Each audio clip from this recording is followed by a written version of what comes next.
Sermon sur la montagne dans Matthieu.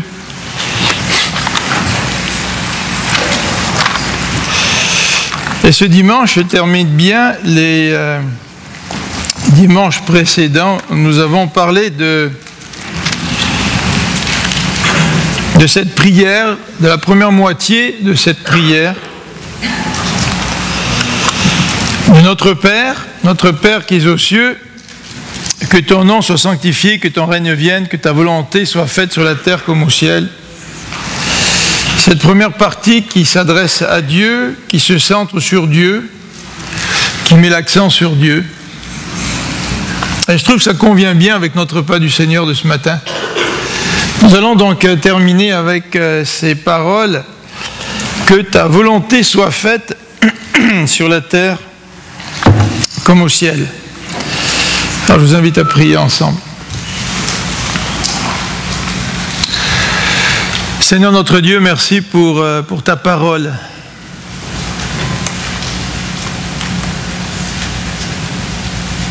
Merci parce que si nous sommes ici ce matin, c'est parce que tu es intervenu dans notre vie.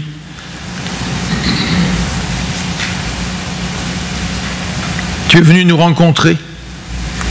Tu es un Dieu de rencontre.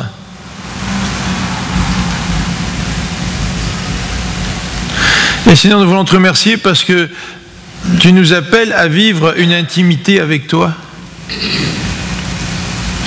Une intimité par la lecture de ta parole, par ces services hebdomadaires où nous venons dans ta maison pour t'adorer, te louer, t'écouter. Seigneur, une intimité aussi dans nos émotions. Tu nous dis toi-même que si nous t'aimons, c'est parce que tu nous as aimés le premier. Et Seigneur, aimer, c'est aussi des émotions. Seigneur, tu veux que notre être tout entier soit porté vers toi. Et c'est ce que nous voudrions.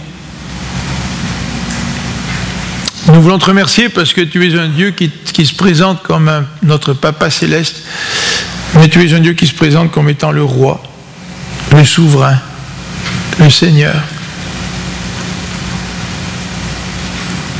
Et merci parce que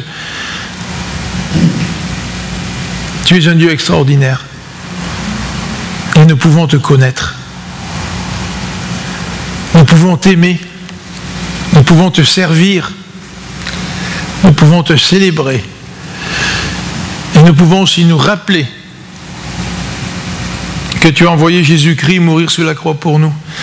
Nous pouvons nous rappeler que c'est à cause de notre péché que Christ a souffert. Et nous pouvons nous rappeler aussi que tu n'es plus sur une croix, Seigneur Jésus, mais que tu es ressuscité et que tu règnes et que tu es assis à la droite de Dieu. Ce n'est pas un petit Dieu que nous avons. C'est le seul grand Dieu redoutable, puissant, tout-puissant, majestueux, qui mérite l'honneur et la gloire de toute sa création. Seigneur, qu'en prenant ce repas, nous puissions être portés vers toi pour te célébrer, pour te louer, pour que tu puisses nous parler aussi, Seigneur. Nous te le demandons au nom de Jésus-Christ, notre Dieu. Amen.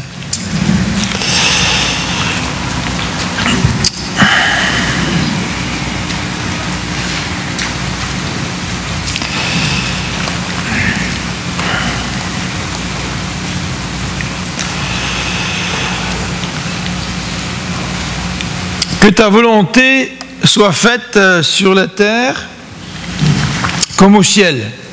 C'est-à-dire que ta volonté s'exerce partout.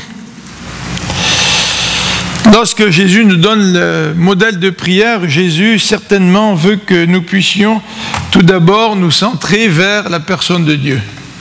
Vous vous rappelez l'exemple de la prière de Néhémie qui vient d'apprendre une mauvaise nouvelle au sujet des murailles de Jérusalem. Il aurait pu arriver devant Dieu, puis lui manifester tout de suite tout son désarroi, toute sa peine, toute sa souffrance, mais non. Il se rappelle qui Dieu est, et quand il vient en présence de Dieu, il se rappelle que Dieu sa personne est plus grande que ses problèmes. Oublier qui Dieu est et tout de suite lui présenter nos problèmes, cela signifie que nos problèmes sont bien plus grands que ce que Dieu pourrait être. Et c'est dans cette prière du Notre Père, Jésus donc nous a présenté Dieu comme le Papa, notre Papa qui est aux cieux. Il a parlé du nom de Dieu, il a parlé du règne, et maintenant il parle de la volonté. Il y a certainement un lien entre les trois. Lorsque le nom de quelqu'un est sanctifié ou connu comme tel, lorsque le règne de quelqu'un s'exerce, eh bien cela va de pair avec sa souveraineté et cela va de pair avec la volonté de la personne. Vous savez très bien que moi j'ai plus d'enfants maintenant, alors je ne peux pas vous donner l'exemple des enfants, mes enfants sont trop grands, mais je peux vous donner l'exemple de mon petit chien, c'est pareil là. Quand je l'appelle, il ne vient pas toujours. C'est pareil avec les enfants. On les appelle, on leur demande d'obéir, ils n'obéissent pas tout le temps. Et bien souvent, nous avons notre propre volonté, mais nous n'avons pas le pouvoir de faire respecter toujours notre volonté. Mais quand on parle de la volonté de celui qui règne, ça c'est une autre paire de manches. Alors ce matin, j'aimerais qu'on réfléchisse un petit peu, tout en prenant le repas du Seigneur, sur ce thème, que ta volonté soit faite. Que notre désir soit que la volonté de Dieu s'accomplisse. Alors, la volonté de Dieu par rapport à quoi? Ça touche quoi la volonté de Dieu? Bien, j'aimerais vous présenter 3 axes de réflexion ce matin. Le plan de Dieu, certainement vous connaissez déjà tous le plan de Dieu. Mais est-ce que vous avez véritablement le désir que la volonté, le plan de Dieu s'accomplisse?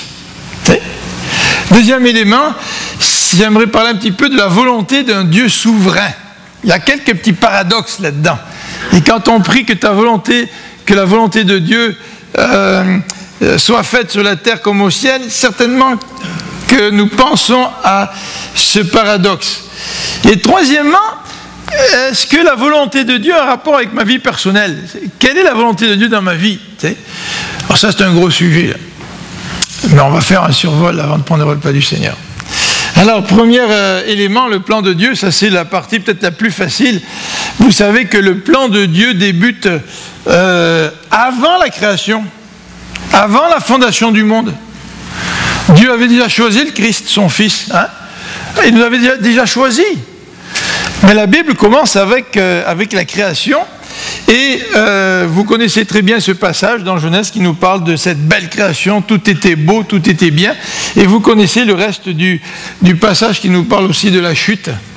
Dans cette relation parfaite de l'être humain avec Dieu, le péché est intervenu. Et le péché, c'est une rupture. Aujourd'hui, dans la société, n'employez pas le mot péché, ils n'aiment pas ça. Mais parlez de rupture, par exemple. Vous comprendre ça. La rupture qui scandalise tous les Français, là, aujourd'hui, là, c'est ce fameux avant-centre, Anelka, qui s'est fait vider de l'équipe de France parce qu'il a insulté l'arbitre, son coach, son entraîneur, alors qu'ils étaient en train de jouer contre le Mexique. Ils ont perdu contre le Mexique. Et il s'est fait exclure de l'équipe de France. Il y a une rupture. Alors, les gens n'aiment pas le mot péché, mais le mot rupture, ils savent ce que c'est. Rupture dans les relations. Bien, la rupture dans les relations, c'est la conséquence du péché. La première rupture, c'est la rupture de l'être humain avec Dieu. Et cette rupture entraîne évidemment le jugement de Dieu et la mort. C'est la mort d'une relation qui a une rupture. Il y a une mort là entre ce joueur et son entraîneur. J'ai lu quelques articles sur Internet, puis il y a des articles. Est-ce qu'Anelka va revenir en équipe de France? Et les gens disent probablement jamais. Même s'il change d'entraîneur, probablement jamais. Il y a une rupture. Et la rupture, c'est la mort. C'est la mort comment dirais-je, des plans de carrière de cet homme-là. Il ne pourra plus briller au niveau mondial, il ne pourra plus faire des matchs internationaux. Il y a une rupture, il y a une mort, la mort d'un rêve, la mort d'une relation, la mort des relations avec le reste de l'équipe. Et le péché entraîne évidemment la mort et en particulier la mort spirituelle, la rupture des relations, pas simplement avec Dieu, mais comme nous le voyons dans Genèse 3 aussi avec les autres. Puisqu'Adam et Ève ont connu cette rupture dans leurs relations, comme nous le voyons dans Genèse chapitre 3. Alors la société comprend ce que c'est quand on parle de rupture. Rupture dans les foyers, rupture dans les couples, rupture des amitiés, rupture avec les voisins. Nous vivons constamment les conséquences du péché autour de nous. Alors le plan de Dieu, évidemment, n'a pas été de s'arrêter là. Et vous savez que Dieu, dans son plan, s'est choisi un peuple. Et ce peuple devait être l'outil pour reconstruire dans la relation entre Dieu et les êtres humains. Et vous savez que ce plan de Dieu, il apparaît très très vite dans Genèse au chapitre 12. Dieu parle à Abraham, il lui fait une promesse, il lui dit je vais faire en sorte que de toi naîtront un peuple, une postérité, ce sera un peuple que je me serai choisi, et il décrit ses promesses de façon très imagée. Et plus tard dans Exode, nous voyons que Dieu choisit un peuple, il veut se constituer un peuple. Et le texte d'Exode est intéressant, je vais juste lire quelques versets. Exode 6. Je suis apparu à Abraham, à Isaac, à Jacob comme le Dieu Tout-Puissant, mais sous mon nom, l'Éternel, je n'ai pas été reconnu par eux. J'ai aussi établi mon alliance avec eux pour leur donner le pays de Canaan, le pays de leur pèlerinage, dans lesquels ils ont séjourné. J'ai entendu les gémissements des enfants d'Israël que les Égyptiens tiennent à la servitude, et je me suis souvenu de mon alliance. C'est pourquoi je dis aux enfants d'Israël, je suis l'Éternel, je vous affranchirai des travaux dont vous chargent les Égyptiens, je vous délivrerai de leur servitude, et je vous sauverai à bras étendus et par de grands jugements. Et là, il dit quelque chose d'important maintenant. Je vous prendrai pour mon peuple. Je serai votre Dieu, et vous saurez que c'est moi, l'Éternel votre Dieu, qui vous affranchit des travaux dont vous chargent les Égyptiens, et je vous ferai entrer dans le pays que j'ai juré à Abraham, à Isaac et à Jacob de vous donner. Mais pourquoi Dieu intervient? Dieu intervient pour se choisir un peuple. C'est ça le plan de Dieu. Dieu veut choisir un peuple qui lui appartienne. Vous savez, il n'y a pas de christianisme sans ce concept d'appartenance. Et malheureusement, l'histoire de l'Ancien Testament nous montre l'échec d'Israël. Et que ce peuple qui avait été choisi pour appartenir à Dieu, constamment voulait sortir de cette relation pour lui-même être indépendant et faire ce qu'il voulait, loin de la relation qu'il devait avoir avec le Dieu libérateur, qui les a libérés et qui leur a donné ce pays promis. Alors dans le plan de Dieu, bien, Dieu a voulu continuer, vous le savez, même dans l'Ancien Testament, dans Jérémie, il est question du péché d'Israël, du peuple qui brise l'alliance, il est question de Dieu qui veut tout de même accomplir sa volonté et qui veut donner des cœurs de chair aux enfants, aux membres de son peuple. Vous vous rappelez cette annonce de la nouvelle alliance? Et Dieu va, dans le Nouveau Testament, expliquer davantage son plan. Dans Éphésiens, il va parler du mystère. C'est le mystère, là. C'est l'accomplissement de la prophétie ou des promesses faites à Abraham. Je ferai de toi le père d'une multitude de nations. Et ça, c'était un mystère, parce que les Juifs ne pouvaient pas comprendre que des païens puissent être intégrés dans le peuple de Dieu. Il y avait un mur entre les Juifs et les non-Juifs. Et le Seigneur, dans son plan, a détruit le mur pour que maintenant, par la mort de Jésus-Christ, par son sacrifice, par sa résurrection, par la venue du Saint-Esprit, que ces païens-là, qui sont touchés par Dieu, puissent être incorporés dans la famille de Dieu. Mais le plan de Dieu reste le même. Ce que Dieu veut, c'est que nous lui appartenons. Il s'est choisi un peuple dans l'Ancien Testament pour que ce peuple lui appartienne. Alors lisons ces quelques versets dans 1 Pierre, au chapitre 1er, et même cette idée revient dans l'Apocalypse, au chapitre 2, 1 Pierre 2, versets 9 et 10. Vous, au contraire, vous êtes une race élue. On a été choisi. On est un sacerdoce royal. une nation sainte, un peuple acquis. Dieu nous a racheté de la vaine manière de vivre héritée de nos pères, vous vous rappelez? C'est-à-dire qu'il a payé un prix, le Seigneur. Nous lui appartenons maintenant. Un peuple acquis afin que vous annonciez les vertus de celui qui vous a appelé des ténèbres à son admirable lumière, vous qui autrefois n'étiez pas un peuple et qui maintenant êtes le peuple de Dieu. Vous qui n'aviez pas obtenu miséricorde et qui maintenant avez obtenu miséricorde. Il y a pas mal de réminiscences de l'Ancien Testament là-dedans.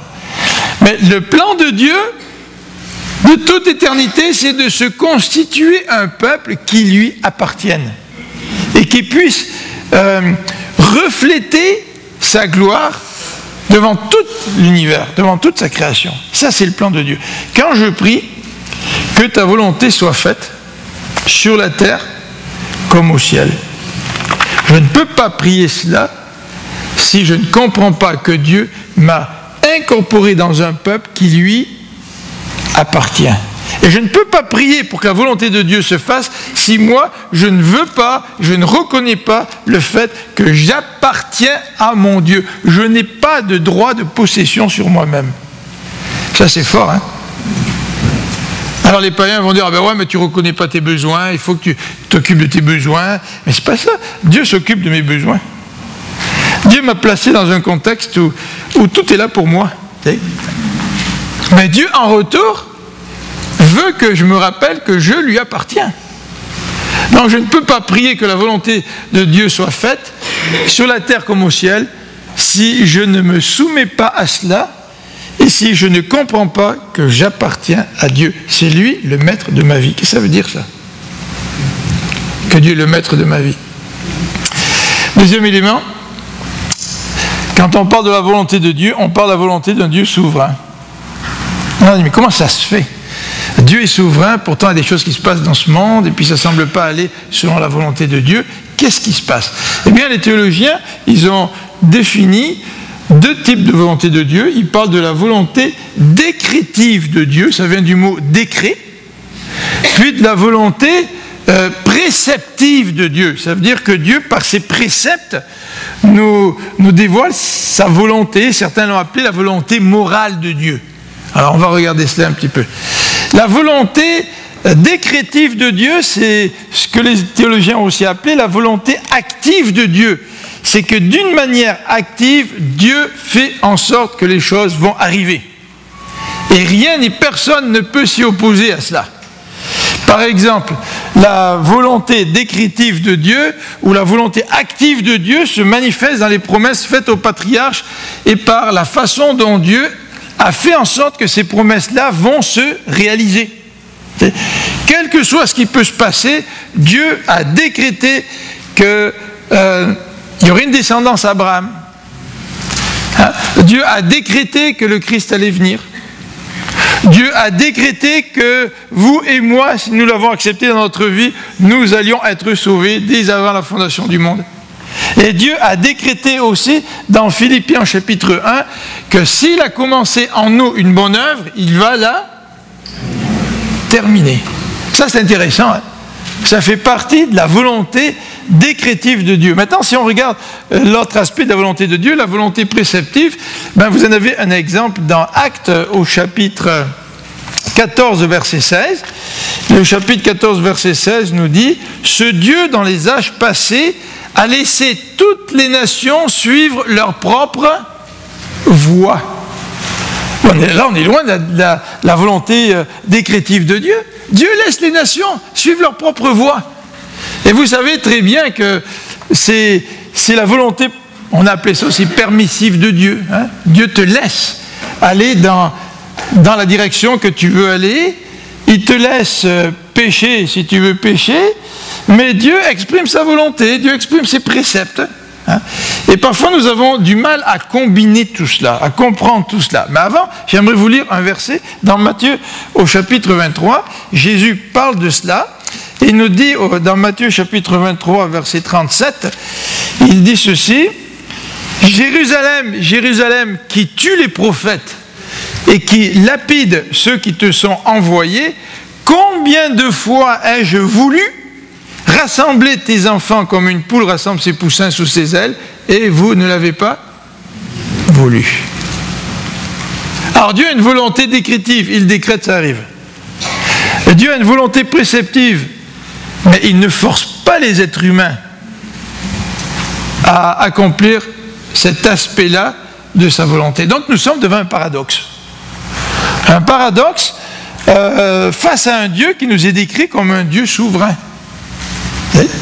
Comme un Dieu qui contrôle les choses. Et en même temps comme un Dieu qui laisse à l'être humain le fait là, qu'il a la responsabilité de ses actes, de ses actions. Alors comment combiner tout cela? Et quand nous prions, Seigneur, que ta volonté soit faite, c'est vrai, je peux prier pour que le plan de Dieu s'accomplisse, le Seigneur va revenir, puis j'ai tellement hâte qu'il revienne, puis j'ai tellement hâte que la gloire de Dieu se manifeste, que je peux prier pour cet aspect-là de la volonté décrétive de Dieu. Dieu a décrété que le Seigneur Jésus va revenir, il va revenir, tu sais, puis j'ai tellement hâte qu'il revienne, que je fais corps avec le plan de Dieu, et je prie pour que la volonté de Dieu s'accomplisse. Mais dans certaines situations, on ne sait pas trop quelle est la volonté de Dieu. Parce que justement, il y a un aspect préceptif à la volonté de Dieu, un aspect moral, dans lequel Dieu laisse les êtres humains répondre à cela. Et parfois, on mélange les deux dans nos prières. Tu sais. Des fois, on mélange les deux. Des fois, on prie pour le salut de quelqu'un, puis on voudrait tellement que la personne soit sauvée, puis nous, on ne sait pas si la personne va accepter le Seigneur ou pas. Tu sais. Puis souvent, on mélange ces deux aspects-là. On prie pour, je ne sais pas, moi, l'achat d'une maison, tu sais, parce qu'on voudrait pas se tromper, puis pas se faire avoir. Tu sais. Alors on dit, Seigneur, que ce soit ta volonté, là. Et parfois, on confond la volonté décrétive, puis l'aspect de la volonté de Dieu qui te laisse aller, et qui te laisse même prendre certaines initiatives. Tu sais. Et même si tu te trompes, et que tu achètes une maison, puis qu'il y a des problèmes dans ta maison, là, ben, Dieu va être avec toi dans ces problèmes. Il va t'aider dans ces difficultés. Il va les utiliser pour te façonner davantage à l'image de Jésus-Christ. Tu sais. Alors parfois, on ne sait pas trop comment prier pour la volonté de Dieu. Ce qui est important, c'est tout de même d'arriver à d'avoir cette certitude, c'est que la volonté de Dieu va s'accomplir. Et même si moi je ne comprends pas toujours là, le lien entre la souveraineté de Dieu puis ma responsabilité humaine, le fait que je peux pécher, que je peux transgresser la loi morale de Dieu, je sais que même si je n'arrive pas à comprendre tout ça, que la volonté de Dieu va toujours s'accomplir. Et même si cette volonté est un peu mystérieuse pour moi, même si j'ai du mal à la cerner, même dans ma vie personnelle, souvent c'est 10 ans après qu'on voit comment Dieu nous a guidés. Puis quand on est dedans, là, on ne sait pas trop comment Dieu nous guide. La seule certitude qu'on a, c'est que Dieu est notre berger. Et que c'est lui qui va nous guider. Le seul désir que nous avons en tant qu'enfants de Dieu, c'est de faire sa volonté. Mais comment la volonté de Dieu s'accomplit, ce n'est pas toujours évident. Parfois, nous aimons bien manipuler la volonté de Dieu pour nous donner une bonne conscience dans ce que nous faisons. Alors, troisième élément, la volonté de Dieu dans ma vie, que ta volonté se fasse. Eh bien, les questions du plan de Dieu, les questions de la souveraineté de Dieu, les questions de la volonté décrétive de Dieu, mais les questions aussi de la souveraineté de Dieu dans ma vie ou de la volonté de Dieu dans ma vie. Alors, la volonté de Dieu dans ma vie, est-ce que c'est de prendre soin de nous ? On va regarder un petit peu plus dans le Sermon sur la montagne maintenant, dans le contexte. Regardez ce que dit Jésus dans le chapitre 6 du Sermon sur la montagne. Jésus nous dit, ne vous inquiétez pas de votre vie, de ce que vous mangerez, ni pour votre corps de quoi vous serez vêtus. La vie n'est-elle pas plus que la nourriture et le corps plus que les vêtements? Vous vous rappelez, Puis le Seigneur a dit, Dieu prend soin des oiseaux du ciel, il prend soin des lys des champs, donc il va prendre soin de vous. Ça nous fait plaisir, Que la volonté de Dieu soit de prendre soin de nous. Ça, c'est extraordinaire. Est-ce que la volonté de Dieu n'est pas plus que cela? Alors, nous aimerions donc que Jésus prenne soin de nous. Dans Matthieu, je ne sais pas, NT, c'est Matthieu, au chapitre 7, regardez à partir du verset 7, « Demandez et l'on vous donnera. » Ah, ça c'est bon, ça. Moi, j'aimerais acheter une belle maison, là, puis j'aimerais déménager, puis Seigneur, là, tu me dis là qu'il faut que je demande. Cherchez, vous trouverez, frappez, l'on vous ouvrira. Puis quiconque demande reçoit. Ça c'est bon. Quiconque cherche, il trouve. On ouvre à celui qui frappe. Lequel de vous donnera une pierre à son fils, lui demande du pain? Ou s'il demande un poisson, lui donnera-t-il un serpent? Si donc méchant comme vous l'êtes, vous savez donner de bonnes choses à vos enfants, combien plus forte raison, votre Père qui est dans les cieux donnera-t-il de bonnes choses à ceux qui les lui demandent. Mais c'est quoi les bonnes choses? Alors moi j'ai ma propre définition des bonnes choses, Seigneur. J'aimerais ça être en santé, j'aimerais que rien n'arrive à mes enfants, puis quand je change de maison, j'aimerais avoir une belle maison. J'aimerais que si je place de l'argent à la bourse pour ma retraite, que je ne sois pas affecté par les crashs, Seigneur. Seigneur, j'aimerais ça que tu prennes soin de nous. Ta volonté, là, est-ce que c'est vraiment de prendre soin de nous? De quelle manière? Ou est-ce qu'il y a une autre dimension à la volonté de Dieu pour notre vie? À la lumière du sermon sur la montagne, j'aimerais vous présenter ceci. C'est que Dieu, dans sa volonté pour chacun d'entre nous, il est bien plus intéressé à changer notre caractère que de nous donner tout ce qui nous ferait plaisir. Et si nous lisons ces mêmes versets-là dans Matthieu 7 et que nous les plaçons dans le contexte, nous ne pouvons pas arriver à une autre compréhension de la volonté de Dieu. Regardez le contexte de Matthieu. Le texte de Matthieu, là, le sermon sur la montagne, commence par quoi? Commence par la description du caractère du citoyen du royaume des cieux. Question de caractère, là. Question de caractère. Les béatitudes décrivent le chrétien qui est disciple de Christ. Les béatitudes et le sermon sur la montagne nous parlent de l'authenticité du croyant. Un croyant qui est authentique. La volonté de Dieu, c'est que vous et moi, nous soyons des croyants authentiques. Regardez ce que dit Jésus au chapitre 5. Il nous parle de l'Ancien Testament, de l'interprétation des Juifs, du légalisme des Juifs, de l'hypocrisie des Juifs. Et il dit, vous devez être authentiques et avoir une bonne compréhension de la loi de Dieu. Jésus va insister au chapitre 6 en parlant d'hypocrisie des pharisiens. Gardez-vous de pratiquer votre justice devant les hommes, lorsque tu fais l'aumône, lorsque tu pries, lorsque tu jeûnes. Au chapitre 7, il va nous dire, ne jugez pas. Faites attention de ne pas voir la paille qui est dans l'œil du frère, alors que tu ne vois pas la poutre qui est dans le tien. Et Jésus va terminer son sermon sur la montagne en parlant des fruits. Porter du fruit en tant que disciple de Christ. Et il va nous donner cette image-là de bâtir la maison sur le roc, au lieu de la bâtir sur le sable. Quelle est la volonté de Dieu pour nous? Oh, c'est vrai, Jésus dit dans Matthieu 6, là, que je ne dois pas m'inquiéter pour ma vie, de quoi je serai vêtu, de qu'est-ce que je mangerai. Mais notre compréhension de la volonté de Dieu pour nous n'est-elle pas trop réductrice lorsque nous la limitons à ses besoins physiques et nous oublions que la volonté de Dieu, c'est que nous puissions avoir des nouvelles valeurs dans notre vie? Combien souvent nous voulons plus la bénédiction de Dieu dans notre vie que d'intégrer les valeurs chrétiennes dans notre vie? Regardez les bénédictions que Salomon a reçues. Vous vous rappelez là? L'or, l'argent à Jérusalem, la gloire, la renommée. Tout cela, donné par Dieu, est devenu, à cause de Salomon, une occasion de chute. Ce qui est important, est-ce ce genre de bénédiction, ou est-ce que c'est le changement intérieur que Dieu veut opérer dans nous, changement intérieur qui est décrit dans le sermon sur la montagne? Le sermon sur la montagne nous parle des nouvelles priorités. Ok, il ne nous dit pas dans le sermon sur la montagne ressembler à Christ, mais c'est un peu ça ce que ça veut dire. Ressembler à Christ. Regardez le Christ, qu'est-ce qu'il a dit? Jésus dit, ma nourriture, c'est de faire la volonté de celui qui m'a envoyé et d'accomplir son œuvre. Ça veut dire que ma vie, elle est entre les mains de Dieu, c'est lui qui décide. Regardez ce que Jésus dit. Jésus dit, je ne peux rien faire par moi-même, selon ce que j'entends, je juge, et mon jugement est juste, parce que je ne cherche pas ma volonté, mais la volonté de celui qui m'a envoyé. Est-ce que je cherche la volonté de celui qui m'a envoyé, ou est-ce que je cherche à faire ma volonté? J'ai rien touché. Troisième verset, Marc-André va essayer de le remettre. Je suis descendu du ciel, dit Jésus, pour faire non ma volonté, mais la volonté de, on va le reprendre, Où est-ce qu'on est là? Non. On va essayer de reprendre, de retrouver le verset biblique là.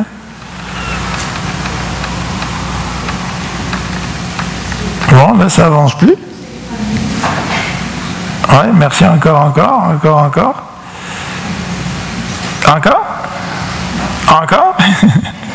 Encore, c'est bon. On va arriver au verset biblique là. Encore. Voilà, encore. On va voir s'il marche. Ouais, ça marche. Le 3e verset biblique. Je suis descendu du ciel pour faire non ma volonté, mais la volonté de celui qui m'a envoyé, dit Jésus. Et regardez, même lorsqu'il se trouve dans le jardin, Abba Père, toutes choses te sont possibles, éloigne de moi cette coupe, toutefois, non pas ce que je veux. Puis là c'est difficile. Hein. Parce que là, il y avait la souffrance. Et Jésus, là, devant la croix, il allait être crucifié. Là. Il dit, non pas ce que je veux, mais ce que tu veux. Qu'est-ce qui se passe là? Jésus est en train de céder devant Dieu. Est-ce que nous savons céder devant Dieu? C'est dur, hein? C'est dur de céder devant les autres. Si on sait céder devant Dieu, nous allons céder devant les autres. Si nous ne savons pas céder devant Dieu, nous ne céderons pas devant les autres. Dernier verset que j'aimerais vous lire, c'est le texte dans Matthieu 33 qui nous dit « Cherchez d'abord, vous vous rappelez ? Le royaume. » En cherchant le royaume, nous avons une nouvelle priorité. Que ta volonté soit faite, Seigneur. Est-ce que nous comprenons ce que ça veut dire, que ta volonté soit faite? Regardez dans 1 Pierre 2, versets 9 et 10, nous sommes une race élue, parce que nous appartenons à Jésus-Christ, pour pouvoir proclamer les bienfaits de notre Seigneur. Et dans Matthieu au chapitre 5, Jésus parle de cela lorsqu'il dit, vous êtes le sel de la terre, vous êtes la lumière du monde. Que ta volonté soit faite. Qu'est-ce que ça veut dire pour vous, là, que ta volonté soit faite?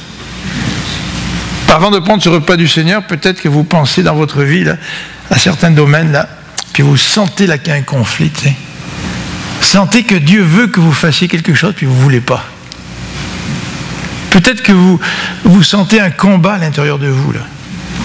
Et peut-être que vous ne pouvez pas prier que ta volonté soit faite, sur la terre comme au ciel. Eh bien, si c'est le cas, j'aimerais simplement que nous puissions nous approcher de Dieu et lui demander au Seigneur, Seigneur, aide-moi à ployer devant toi, aide-moi à céder devant toi. Avant de prendre ce repas du Seigneur, que nous puissions nous examiner nous-mêmes. Vous savez que ce repas du Seigneur, c'est pour ceux qui ont accepté le Seigneur, pour ceux qui sont enfants de Dieu, pour ceux qui sont couverts par le sang de Christ, sont pardonnés par le sang de Jésus-Christ, par son sacrifice. Pour ceux qui se sont identifiés publiquement par le baptême, c'est facile de dire je suis chrétien tout seul, là, dans mon coin. Jésus l'a dit que si vous me reniez devant les hommes, moi je vous renierai devant mon Père. Et le baptême, c'est un acte public. Et quand je pose un acte public, c'est parce que je suis sérieux avec mon affaire. Je ne vais pas changer d'idée, là. Tu sais. Donc le repas du Seigneur est un repas qui suit cette démarche publique-là. Mais maintenant que nous sommes chrétiens, l'apôtre Paul demande de nous examiner nous-mêmes. Alors prions pendant quelques instants avant de prendre ce repas du Seigneur.